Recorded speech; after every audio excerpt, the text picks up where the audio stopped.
Welcome to Legends in Leadership, brought to you by ISF and the Carrington Group. Legends in Leadership is an inspirational podcast featuring the stories of leaders who are making a difference. Our goal is to inspire you with the stories of leaders who come from humble beginnings, overcome challenges, and ultimately rise up to make a difference in people's lives. Hello and welcome to episode 71 of Legends in Leadership. This is Jason Smith. I'm your host for today's podcast.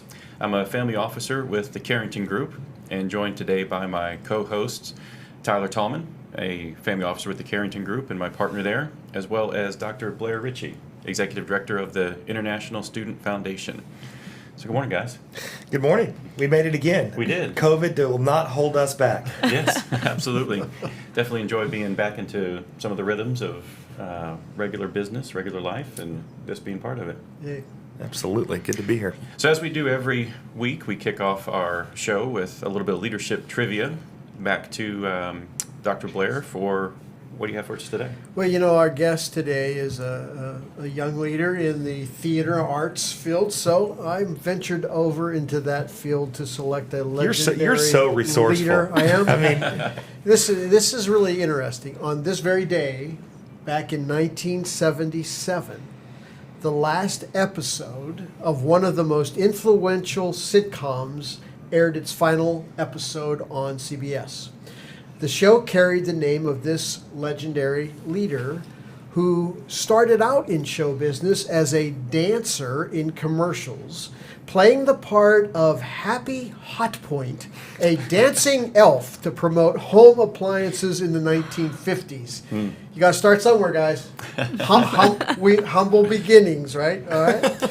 But she caught a break in 1961 when she landed a role that would make her one of television's most beloved housewives.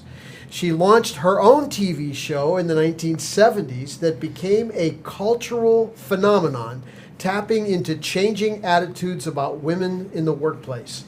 A stellar cast helped her achieve 3 Emmy Awards during their run in the 70s. Her production company would go on to produce such successful programs as The Bob Newhart Show, Hill Street Blues, Taxi, Cheers, big success stories. She may be one of the few remaining statues still standing in downtown Minneapolis. So who is this legendary leader? I'll be back at the close of the program with the answer on that one. All right. I know it. I hoped you would get this one. I'm embarrassed that I know it, but I do. Well, we're excited to have Rosaura Cruz with us today. She currently serves as Junior Players Executive Director, but her engagement with junior players is all-encompassing. She is a Junior Players student alumni, was the 2003 Junior Players Texas Commission of the Arts Summer Intern, a former theater and dance teacher, and Junior Players previous program director. Since stepping into her current role in 2015, she has led junior players through many new and creative initiatives, including producing and broadening junior players' artistic production seasons, co-creation of Junior Players Presents the Transformation Project, an arts-centric panel conversation, the conception of the Transformation Project's Residency program, and the creation of the 2017 Youth in Arts panel, Create, Transform, Heal. She has a demonstrated history of work in the nonprofit management industry and is responsible for the overall direction of the agency and artistic quality of the agency. Additionally, she is currently represented by the Campbell Agency and served on the 2016-2017 Mayor's Star Council Leadership Class, as well as serving as the 2018-2019 Mayor's Star Council Development Chair. She also serves as a board member of the Greater North Texas Hispanic Chamber of Commerce and is a member of the Altrusa Dallas on the Service Committee. Most recently, she was a distinguished honoree of the 2020 Dallas Business Journal's 40 Under 40 cohort. So all this and still under 40. Very impressive. Terrific. Well, welcome to the show. Well, thank you for having me. Definitely are interested in bringing more of the arts culture and the leadership talent that it takes to maintain such an important component of our society and community. And wanted to first ask, what got you interested in the arts? Was there a particular person or what developed that passion for the arts for you? I've always had mentors along the way, even at a very young age. But exposure to the arts, at an early age is very important. I think that is really what sparked the bug, the acting bug.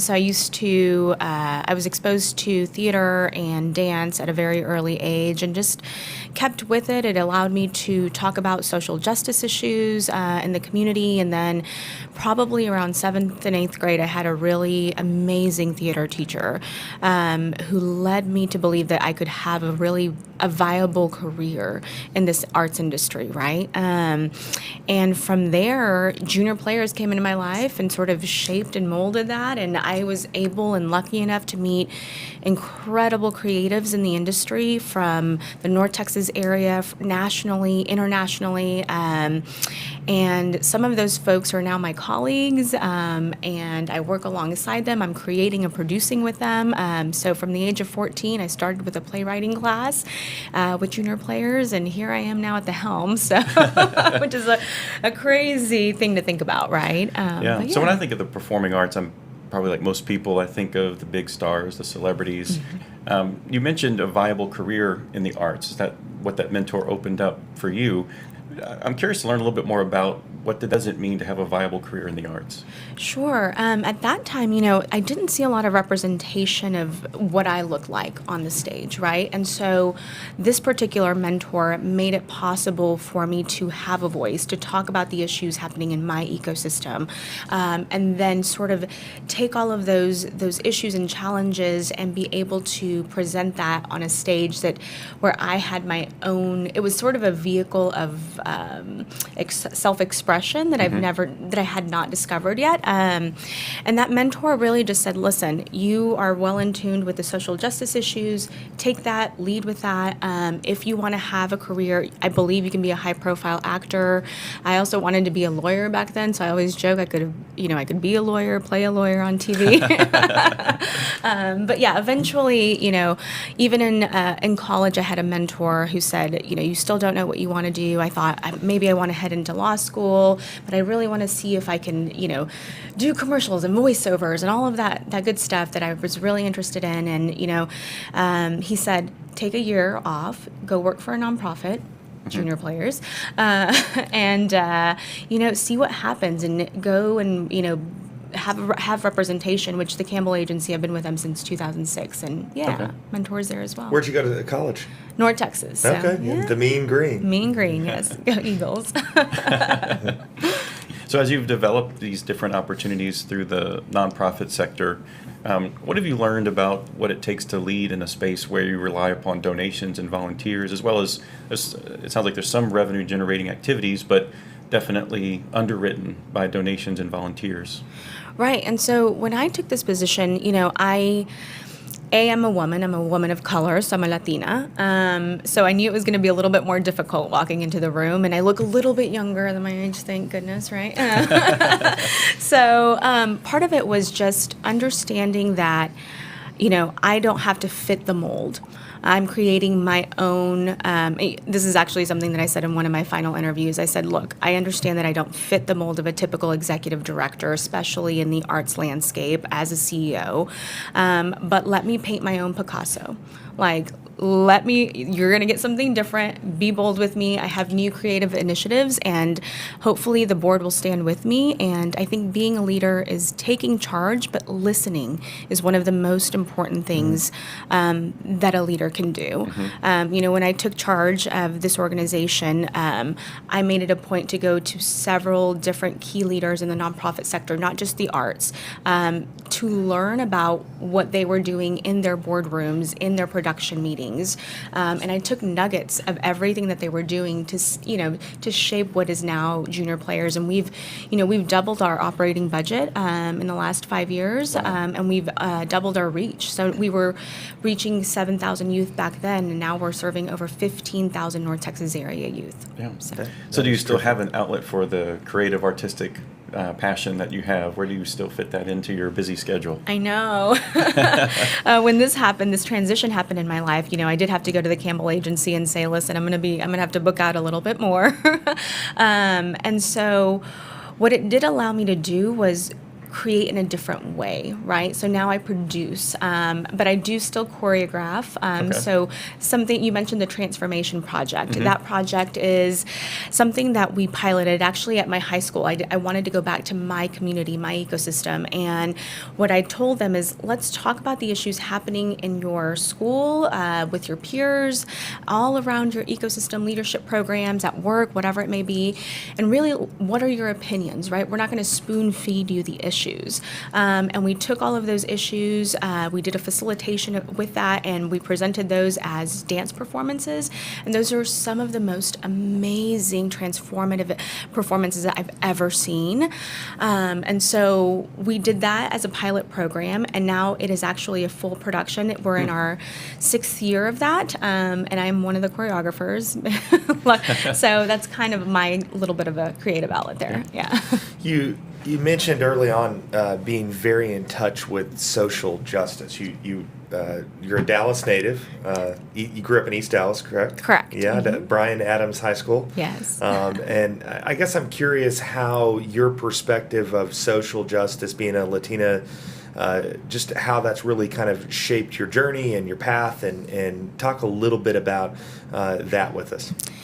Yeah, I always say that I'm cultural equity at work. I really came to meet professionals at a very young age. That we talked a lot about equity, diversity, and inclusion, and what that looked like in that landscape and what it looks like now. There's a lot of work to be done, right? And so that was always a passion for me, to make sure that we're listening to the next generation of change agents. I mean, they're going to be the ones affecting policy, creating policy. So for me, it's always important for them to have a platform and a vehicle to talk about their experiences and how we can all work together as a community, community leaders to make that happen. Social justice, I've been intrigued by immigration issues. My parents are from Mexico, and so I'm a first-generation graduate, both high school and college. So that is very, very important in my life. And domestic violence and, drug abuse. And although I personally didn't see that in my ecosystem, at home, I had a lot of friends who experienced that, and a lot, and that shaped their way of living. And so it's important to talk about those issues so that we can navigate through it and then help them better their lives in the future. So you guys have this just incredible responsibility of 15,000 kids that you're shaping and molding and being the change agent for in their lives. So share with us, top 2 or 3 things that you guys believe that you're doing for those kids when you talk about social justice and being the new leaders and being the policymakers and those things. Talk about what you guys are doing as an organization to shape our kids in the future.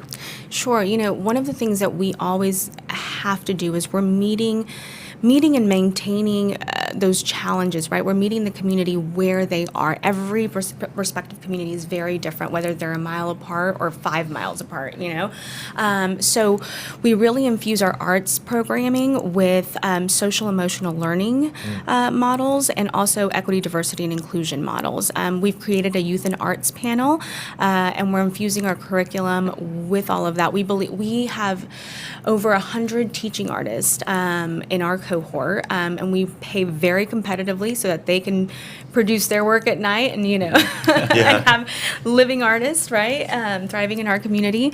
But we pay them competitively so that it's not arts and crafts. It really is, they are creating a viable pathway for them, a career pathway. I always say we're making sure that we are changing the way arts look for them. We are creating the next generation of business leaders, emerging political folks, in this industry. So, I'm intrigued by the challenge that leaders face between doing and developing. That a lot of us are just innate doers, so we just go out and do it.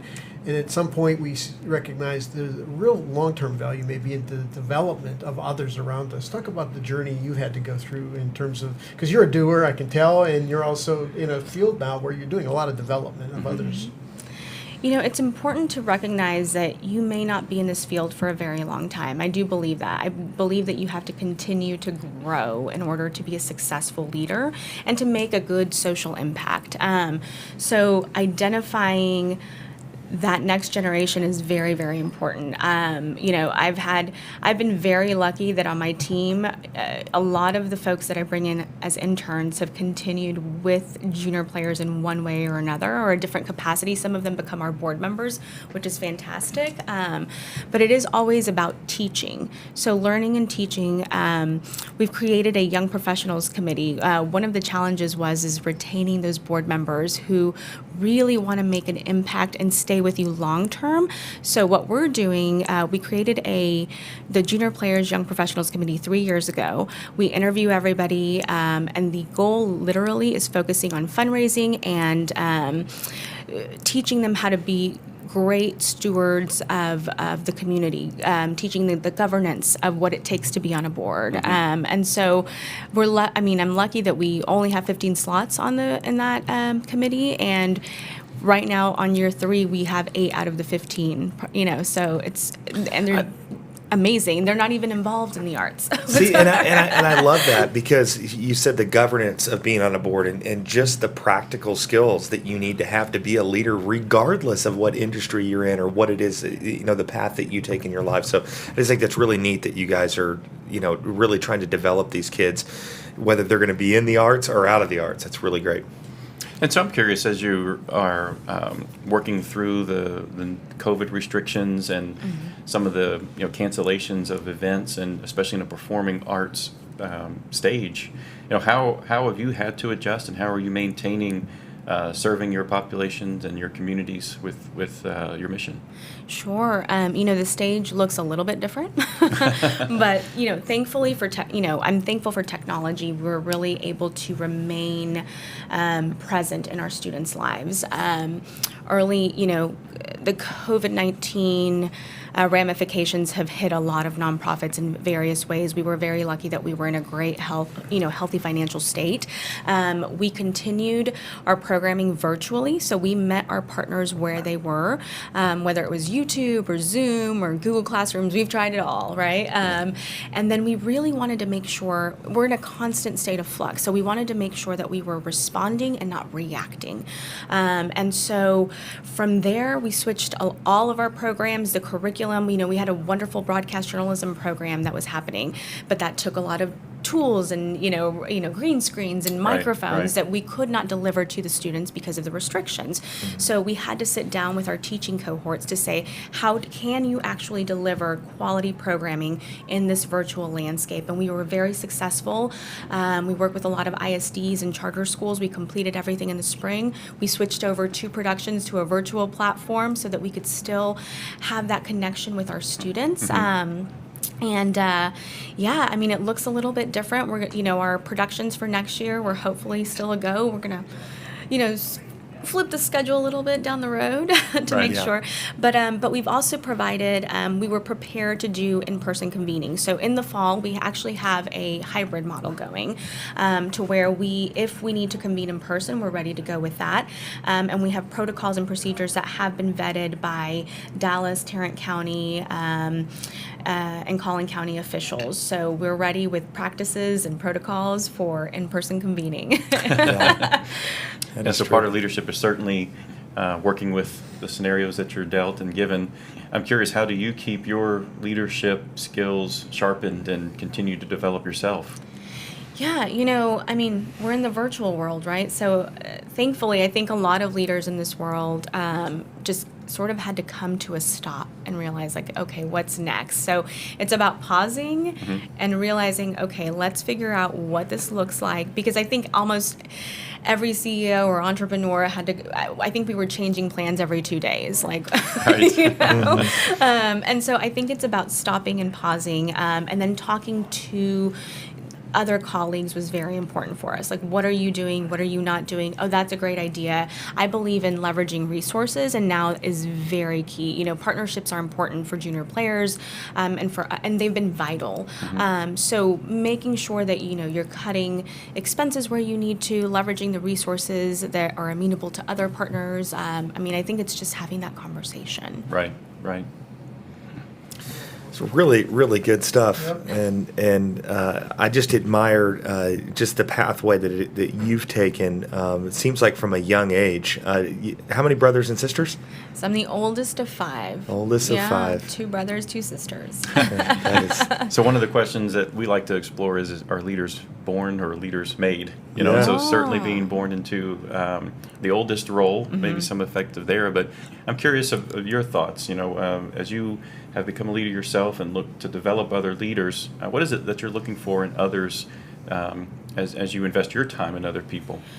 You know, what I always tell my team is it's easy to identify problems, right? You can poke holes in everything, but try to come to the table with a solution. Yeah. And I always never be embarrassed to not know the answer. If I don't know is a perfectly fantastic answer, you know, and when I have, you know, different campaigns or strategies, I come to my team and in the different departments and say, poke holes, please tell me what I'm not seeing, because sometimes you do have blinders on. Sure. You know, and so it's great to, I mean, listening is like my number one thing is listen, and although you may not take that suggestion, it's okay. But don't think that you know it all, because no one does. And so as you look to fill out this young executive or young professional portion of your organization, what are some of the characteristics you're looking for? What are some of the gaps in skill sets or experiences that maybe people listening could say, hey, that sounds like me, maybe I should get involved? Yeah, definitely. So both for the board and the Young Professionals Committee, when I took this position in 2015, we needed to diversify a lot of things, and not just in ethnicity, right? The industry. I think we had like 4 or 5 CPAs on the board, and I was like, why do we need so many CPAs? That sounds awful. I can relate. I was going to say we can relate to that. You don't want 5 CPAs in a room at one time ever. And so, you know, I thought let's have diverse thought in the room, and so one of the reasonings also behind the Young Professionals Committee was to fill the gap, right, of the industries that were not representative of our board. So, you know, I'm looking for people who are willing to be engaged, willing to give their time, and willing to learn on the Young Professionals Committee. Okay. Again, most of those folks on that committee are not arts patrons, right? And I love that, because we're informing them of something different. We're teaching them how the arts are important, why they're important, and all of the different transferable skills that our students are learning. So, and then, you know, I also want them to come to the table with something, an objective for them to learn, whether it's networking, whether it's meeting mentors, whether it's getting to the next stage in their career, because that's really important. I want to be able to give them something, and I want them to have a takeaway. Yeah, that's important, so that there's buy-in from Right. both sides. So I can give back and it still be part of the self-development plan. Yeah, and they don't have to go into, you know, the junior players board. We're making sure that they are really good stewards for any nonprofit and or any corporate board. Yeah. Always interested in the content you're putting in your life as a leader, whether it's a podcast or if it's a favorite book that you've read as of late that's maybe shaping you or influencing you in some way. Yeah, you know, a lot of right now there's no time. Well, and actually the pandemic allowed me to binge watch some shows and things like, and listen to a few podcasts. Oh gosh, I'm going to sound like a theater It's okay. nerd. You can tell us your favorite Netflix show. We're fine, because I'm running out of options. My wife and I were like, God, what are we going to watch next? I have been binge watching Ozarks, but That's a good one. Yeah, but I am a little bit like I geek out on like development, and so I forget her name. Jerry is her first name. She's like the nonprofit guru, and she has books and podcasts out there. Jerry. I don't know what her.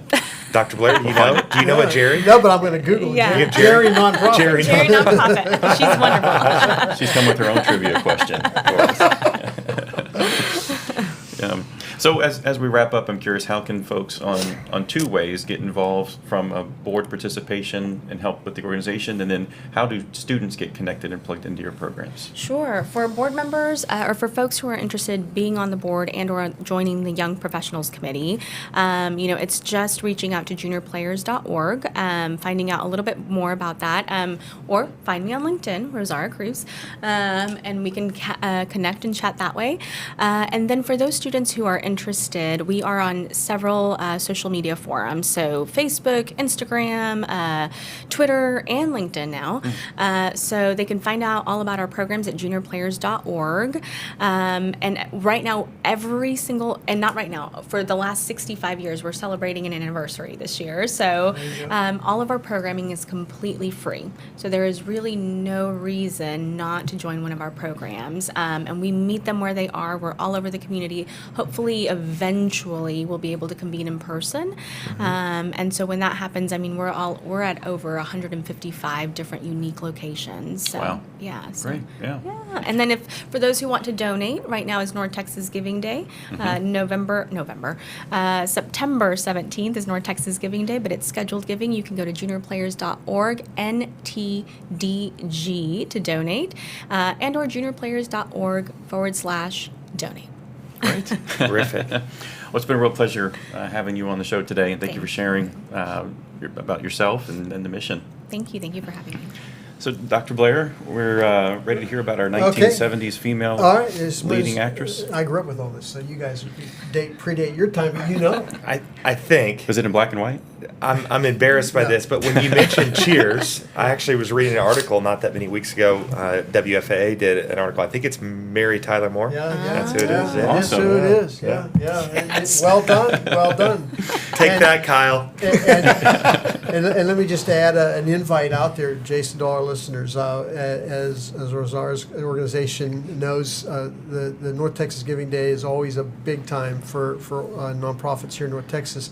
The fall season is also at ISF's major fundraising time, and this year's gala, which is October 24th, is because of everything going on, moved to a virtual event. The upside of this is we just anticipate a much broader participation, because now you don't have to figure out how do I get to the Below on a Saturday night. That's right. You just tune in your living room. So just want to extend an invitation to everybody to visit our ISF website at isfsite.org and just click on the events and get the news about our virtual gala coming up October 24th, Saturday night. It's going to be a fun event, and a lot more details coming up on that. Great. Excellent. Well, it's been a pleasure. Episode 71 here with Rosaura Cruz, and want to wrap up with this quote: "If your actions inspire others to dream more, learn more, do more, and become more, then you are a leader." Legends in Leadership is brought to you by the Carrington Group. Carrington Group is a family office with a passion for helping business leaders and their families make smart choices and fulfill their highest aspirations.